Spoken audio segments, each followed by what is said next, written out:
Hi there, Sensei Victoria Whitfield here, and this is your weekly love letter from the dojo at naturalintuition.com, your source for channeled holistic stress management techniques and guidance for developing your natural intuition.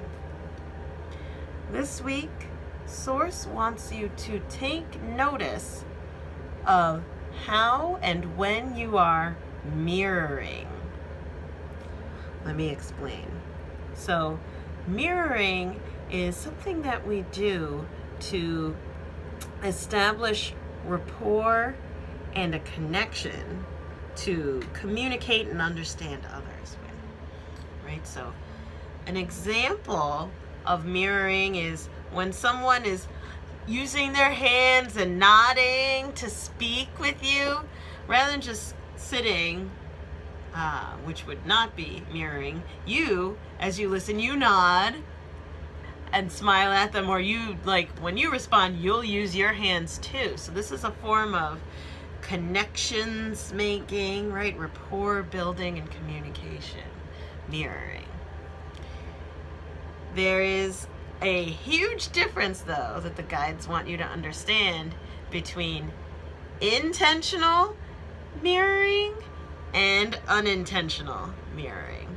So, intentional mirroring is when we are very clearly using that technique to decide to, okay, I am going to mirror this person to make them feel more comfortable, feel more connected, right? Or so that this other person understands me more. I'm going to really go along at their pace. I'll slow down my speech, or I'll speed it up so I can connect better to them, right? This is the sign of a strong communicator, is that they're conscious about and strategic, the guides say in particular, about how and when they mirror others in the way that they communicate. Now, naturally sensitive and intuitive, empathic people such as you and I, we do this on autopilot. And there's good and not so good aspects to it. So let's go to unintentional mirroring. Unintentional mirroring is when, if someone is coming into the situation with frustration, or they're activated, right, and intense, and you were relaxed, you get swept away by their emotions, right? So, or if oh God, this is the worst one. When the hungry children commercial comes on, or the animal abuse commercial comes on, ugh, and there's like crying, and the mirroring then is, oh my God, I feel emotional too. And then because we're natural empaths, it's compounded. So not only are you establishing connection on autopilot, right, unintentionally, autopilot mirroring, but then on top of that, then all of that energy and all of their emotions begins to flow through you, and it can really hijack your energy and your mood for the day. So this can be really serious, especially on the far end of the spectrum. Like, I can't even be on camera. So there's intentional, unintentional, and over here. The far end of the spectrum for mirroring, and this is something that you've really got to pay attention to this week, is categorized by feelings of, I don't know what I want. Or if someone asks you, oh, what do you want to eat tonight? I don't know, whatever you want. Immediate mirroring. And it's beyond unintentional. It's a loss of center, a loss of grounding, a loss of self. So if you're wondering, what's my life purpose, or I don't know what I'm good at, or I'm good at everything, right? Or I'm not good with making decisions, right? I change my mind all the time, left and right. If you don't feel centered or a sense of clarity, it may be, and I'm hearing the guides say, like, underlining and seeing them underlining this in the energy. It may be that you're off spectrum. You are so far mirroring that you've lost your own center. And what happens when you're all the way over there is that this is the shadow side. Be kind to yourself. You have to hear this. You can become an unconscious energy vampire. So when we're so far off and we're just mirroring everyone at the drop of a hat, that begins to drain all those around us because we're sucking in inspiration and energy from all those that are around us. This is an example if you're talking to people and they just start getting tired and like, oh, why don't they just tell me to stop talking? No. It's important for you this week in particular, the guides are saying, to notice when you're on the far end of the spectrum, right? Find your center. But specifically this week, it's by watching for when you are over mirroring. And I'm hearing the oracle cards calling in the energy to weigh in on this topic. Healing with the Angels oracle cards deck in particular came forward to send some healing energy to us.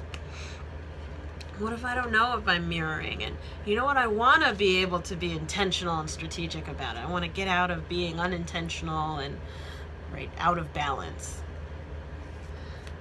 Angels, what do we need to know? How can we send more healing to this situation? They said don't shuffle. Top card. Woo! Okay. So this card has some nudity.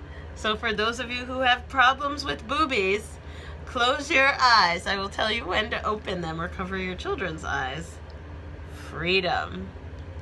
So this is the Freedom card. The guides are telling me to read to you specifically out of the book. All right, you may open your eyes or uncover your children's eyes now. Freedom. The angels guide you to freely express your true thoughts and feelings with love.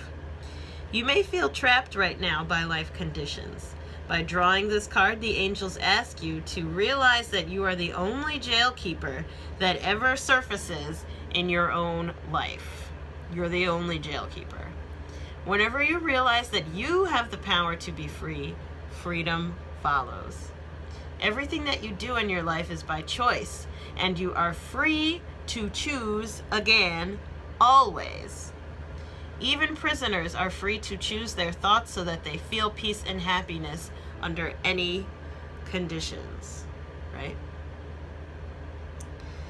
The next time you begin a sentence with the words, I have to, please stop yourself. Ask God and the angels to show you some alternatives. They will either help you complete the task from a loving mindset so that you don't feel trapped, or they will guide you to do something else that you will love.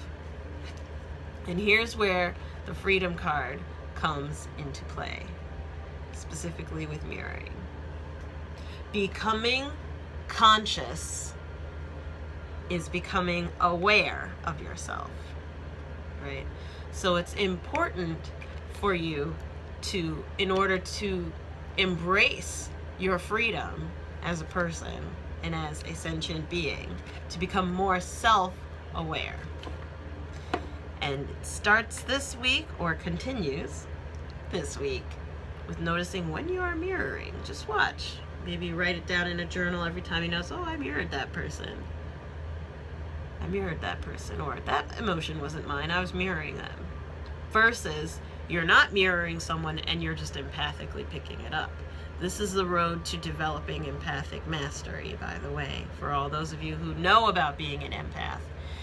Working with your mirroring and increasing your self-awareness and consciousness level can help you master it as a powerful tool for psychic self-defense. If you want to know more about that or exactly how to go about that, send me an email back, comment below and say, Victoria, I want to know more about that, or I'd like a session around that in particular, because this is something I feel that's near and dear to my heart. Make sure that you subscribe on YouTube so that you get your love letters first every week. And I will see you next time. Sending you so much love and healing energy. Mwah! See you.